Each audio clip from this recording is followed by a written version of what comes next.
Hey guys, welcome back again. Today we are going to be checking out German Special Forces in Afghanistan, May 2013. I'm so excited to be looking into German military. Actually, that's something I've not actually done here on the channel, and this is actually a good turn looking into the military.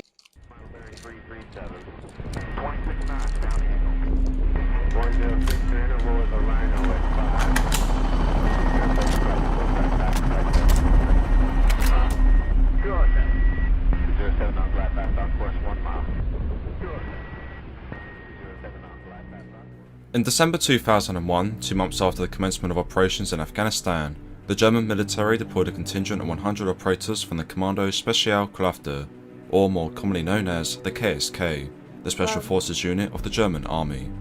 Oh wow. On its arrival in the country in January of 2002, the detachment came under the command of the US-led Task Force KBAR, a multinational special forces task force that was operating in southern Afghanistan. After serving with KBAR for a few months, the KSK then switched its focus in mid-2002 to supporting German and coalition forces in the Afghan capital city of Kabul, before unfortunately it becomes slightly harder to follow the taskings of the unit, as sources conflict with each other on whether it was completely withdrawn from Afghanistan at the end of 2002, or if the KSK maintained a small presence in the country throughout 2003 and 2004. What is known, however, is that from mid-2005 to 2014, the latter date marking the end of NATO combat operations in the theatre, the KSK not only increased its presence in the country, but also began to ramp up its operations against the Taliban and Al-Qaeda, particularly in the north where the bulk of the German forces were deployed. One of its first missions during this period took place sometime in late 2005 and saw the KSK working alongside the US 3rd Special Forces Group to take down or clear an undisclosed target, during which one of the German operators was wounded as a result of an IED explosion. Wow.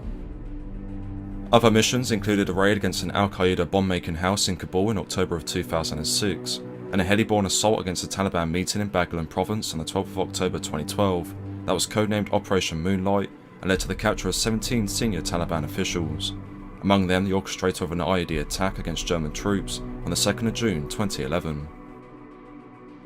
However, none of these operations carried out in the late 2000s and early 2010s would impact or shape the KSK as much as the one conducted on the 4th of May 2013. At 1700 on that spring day, a detachment of Afghan policemen were conducting a routine security patrol near the village of Zaman Kil in the north of Baghlan province, when they were ambushed by a numerically superior Taliban force that was entrenched in a nearby wooded area. Pinned down by the enemy fire, the Afghans radioed for reinforcements, with a 17-man team from the KSK being mobilised from Forward Operating Base Kila Gai. Arriving in the vicinity of the ambush location, the 17-man team moved forward and linked up with their Afghan counterparts, who, instead of assisting the German operators and neutralising the enemy threat, began to disengage from the contact and flee from the area, with reports stating that the policemen established a new position approximately a kilometre away from where they watched the battle unfold. This incident sparked anger throughout the German military, with senior German defence officials in the aftermath questioning the future of the relationship between the German and Afghan forces, whilst one member of the KSK stated that they, the Afghan policemen, were cowardly and let us down. Nonetheless, the men of the KSK didn't have time to assess what was happening, and were forced to seek whatever cover they could find as the Taliban insurgents switched their focus to the German troops. Despite returning fire, it quickly became clear to the German operators that they were not only outnumbered, but also outgunned, as the enemy fighters brought into action heavy caliber machine guns and rocket launchers. Realising this, the operators called for immediate air support, which initially came in the form of 2 German Tiger helicopters, which launched their onboard rockets into the forest, before being replaced by a similar number of US attack helicopters, and later 2 US A-10 Thunderbolt aircraft, which bombed and strafed the enemy strongpoint.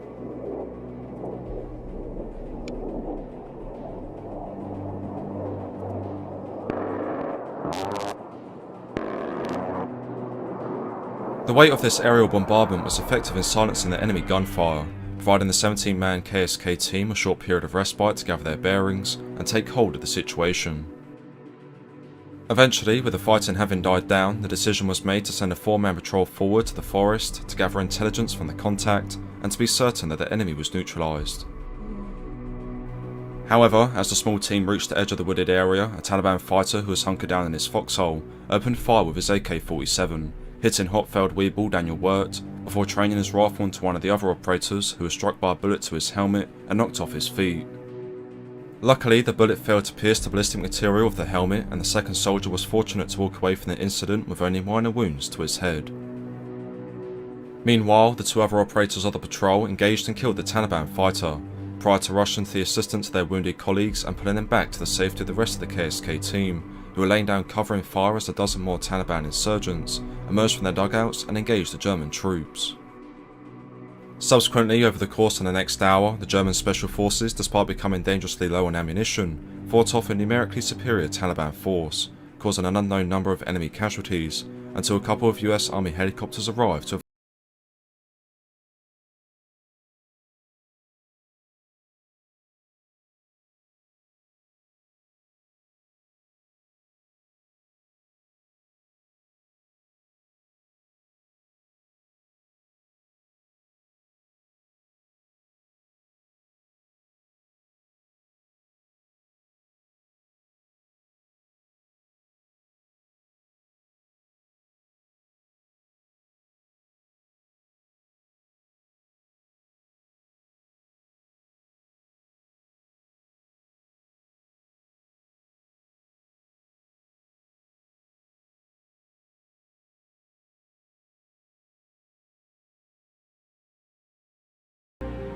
The member of the KSK had fallen in combat in the unit history. Wow. Where's this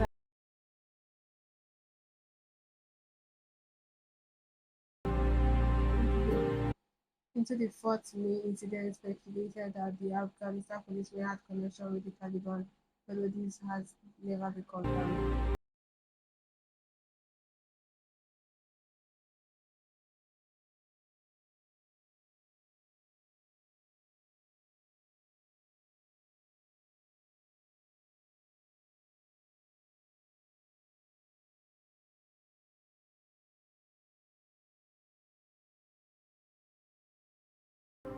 Whether here or in Afghanistan, we are with Daniel and his relative on this day.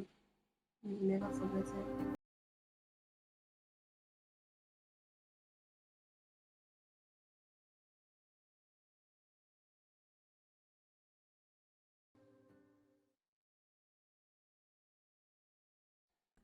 Soldiers actually go through a lot, like through a lot. Like you're actually facing war, facing your life is literally at risk.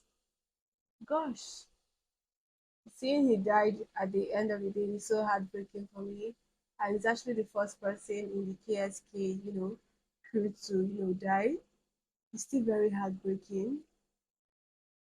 Soldiers deserve a lot of love, a whole lot from us.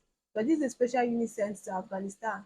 And at the end of the day, the people they are trying to fight for or protect, the policemen, which are actually the original citizens of Afghanistan, are in collaboration with the enemy.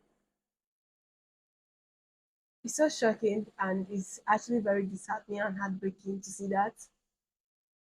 Wow, it's so sad. It's so sad because I know he's fighting for a cause. They were all went there for a cause, but this wasn't a cause for his own personal, country, his own citizen, or should I say? Because here in Nigeria, we say fellow Nigerians and our brother. Everybody in the entire world are our brothers and sisters. But this is something he's going there for a cause, fighting for people, not even his country people. But at the same time, you see the corruption in between the way. It's so sad to see. Very sad, you guys. A big shout out to the KSK crew, German army crew. This is my first time ever checking out German army, and to be honest, they're actually brave. And with what I see here, they're full with unison. Let me know what you think about this video down below in the comment section. I'll see you guys on my next one. I love you guys. Bye.